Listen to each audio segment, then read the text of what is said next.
One assisted living facility in Burgaw is closed tonight after emergency responders found conditions they considered unsafe for the residents who live there. WECT's JC Caldwell talked with the town manager and the fire chief about what they found. Do you hear that?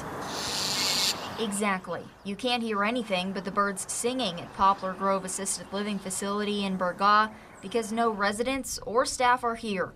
It's now temporarily closed. We were alerted Monday afternoon around 1:30, 2 o'clock in the afternoon that a sprinkler head had been busted by a delivery driver at the facility. Seems like no big deal, except one thing.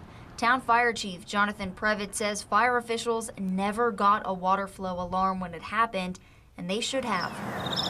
Our fire marshal immediately went out to investigate what had occurred and why we in fact did not receive notification. He says an investigation revealed critical deficiencies, including failures in fire alarm and sprinkler systems, impaired life safety equipment, lack of required inspections, and unsafe conditions. During that 36 to 48 hour period, unfortunately, we were not able to achieve appropriate actions and corrections to the systems.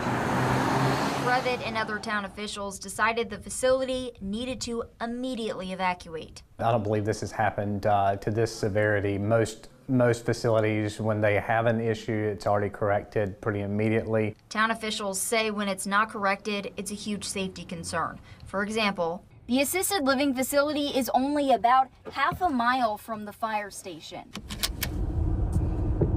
Even as close as it is, the fire chief tells me that without proper systems in place, it would affect their response time if there was a fire. We also have to take into consideration those individuals not being able to try to rescue themselves or notify somebody of an emergency. I got caught into it. Crews are working now to fix the violations. Then the facility has to be deemed safe by multiple city and county departments before anyone can come back. This was not a decision that I as the fire chief or we as a town took lightly, especially with these memory care residents. We do recognize how unsettling it can be for them. Officials tell me all the residents are currently in a facility in Jacksonville until things get sorted out and fixed. It's unclear how long that'll take. Reporting in Burgaw, JC Caldwell, WECT News.